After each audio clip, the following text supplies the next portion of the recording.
All right. Good morning. Good morning. It is currently 8:51 a.m. Eastern Time, May 18th. Let's get straight into our May 17th recap, as I was totally correct with a team getting blown out and winning by more than 8 points as they won by 30.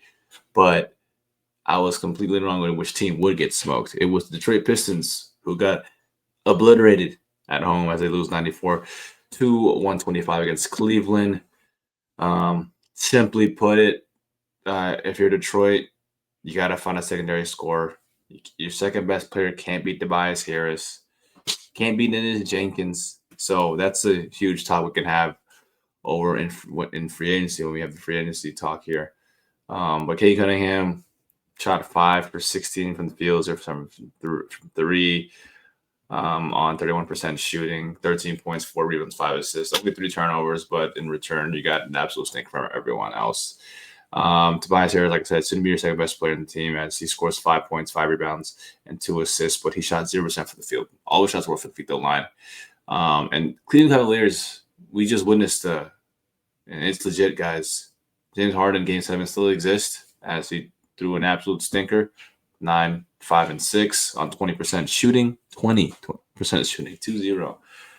But Jared Allen and Evan Mobley performed pretty well. Jared Allen was 23, 7, and 1, and then Mobley was double with 21 points, 12 rebounds, 6 assists on 70% shooting. This team again had the more talent around them, but just so inconsistent this whole postseason. But to completely shorten with the summary, they were the complete aggressors this whole entire game. They had their arms around their neck the whole entire game. They know that they were the better team here, and they finally put it all together as Detroit just had so many defensive lapses, which what they're not known for. They're known to be a great defensive team, and in that game, all you heard was just chirping and complaining from JB Bickerstaff instead of making adjustments. So in return, you get blown out at home. Fans leaving early in the fourth quarter. We will see Cleveland heading into New York tomorrow, which we'll talk about in our next preview. But let's recap that. Again, I was totally right with someone getting, outnumbered. I was just wrong with the team. So the -4.5 did not cover. But Jalen Duren does it again for us. We are now 8-2 when we bet with him. The good news is it hit. The bad news is we won't see him ever again in the postseason. And as far as his contract, he will probably still get paid like 140, 160 total million this offseason, but he completely lost himself a max contract as he had 7 points, 9 rebounds, 3 assists. So not going to cut it for you if you want to be a max contract player. Just underwhelming for him and for the whole Detroit Pistons in general as complete stinker. Complete sticker, and JB Bickerstaff complains too much. Anyways, let's talk into the moment we've all been waiting for. We all knew that this was going to happen. We all knew that the conference finals would consist of the Spurs and the Thunder. The Thunder won their game back on May 11th against the Lakers. They won 115 to 110, while the Spurs take care of it in 6 games as they annihilate the Wolves on May 14th. So for the most part, these teams are getting about a 4 to 7 day rest in total.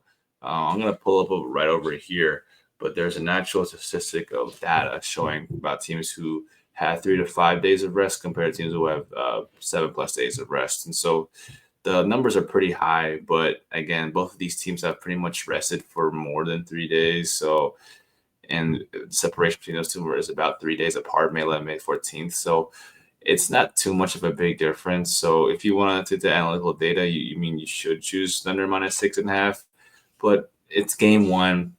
We know in the regular season it doesn't really matter.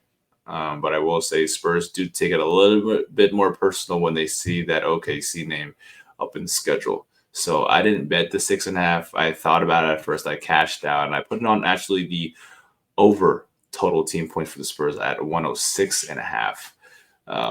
The Spurs team has been on a roll lately as far as playing against the Thunder this past season. Everyone's seen Instagram videos where like Wemby fouled out in like an international game, and he was pissed that he lost against Chet Holmgren because he had the better team with the USA teams and the French international team. But anyways, talking about the Spurs and Thunder recap for the regular season. Spurs won 4 games to Thunder's 1. And to simply put it, I mean, they take it personal. I will say you do see some weaknesses and some flaws with that younger group as they, lost 3 games since the postseason started with the Thunder being 8-0 and haven't lost the postseason games since. Which is another reason why you could take the 6.5. But again, like this team takes that OKC team a little bit more personal when they see them on the schedule. So I kind of faded that. I don't think the Spurs team is 3 points less than the Thunder here. I think they could be pretty hard, be a closer marginal victory here. But I mean, it'll be fun. It'll be fun. I mean, the West is kind of a stinker. I mean, we kind of just waited for this moment, so we could finally watch some real basketball here. But yeah, I took the Spurs over under. I took the over at 106.5 total. I think it's too short. I think this team will go back and forth, man. If you want to compete against this OKC Thunder, you're gonna have to show them what's up. And I think it's the second best defensive team in the OKC Thunder. Who's first? I think it's the Spurs. So it'll be a fun matchup. Over under at 219. Maybe go over here, just because I put the over total for the Spurs here at 106.5. But that this is more like a filling out process for me. This is nothing I didn't really touch. I don't suggest you touch this game. Just kind of watch the game and enjoy it. I put half a unit on this game, I put a unit on this game for the over 106.5 for the Spurs. But again, this is more of a filling out process because as much as it really doesn't matter, again, Spurs take the Thunder really personal here, but at the same time, playoffs are way different, and Thunder are 8-0. But I mean, they played against worse teams. They played against the Suns, who are just hard to watch, and then the Lakers without Luka Doncic, compared to the Trailblazers, who shockingly made it out of the play-in tournament, and then Wolves. Sure, no DiVincenzo, but they still got 2 games in there, so some flaws, but they could either take it and learn from it or get exploited from it. So again, whole filling out process. Nothing for me to say here. Simply put it, the lines pretty big for me. So most people are taking the plus 6.5, but I wouldn't get mad at you if you guys chose the minus 6.5 with the statistical like 7+ day rest, series rest, and then like OKC right now series winners. Betting lines and DraftKings, OKC is favored -260 to win that series, to Spurs 210 to win that series. I think it's a little too expensive, but they should be favored. It's just a little too high. Spurs take it really personal. I don't know what to say. Again, filling out process. We'll get more of a in-depth analysis once we see game 1 to see how that goes. But kind of stinker yesterday. Don't bet today. Just watch, analyze, get a feel for it, and then we'll go from there from game 2. Make sure you guys like, subscribe, and interact in this YouTube video. And you can also follow me on Joachim Radio through Discord, X, and IG.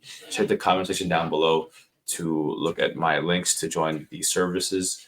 My bets are completely free. I don't charge anything.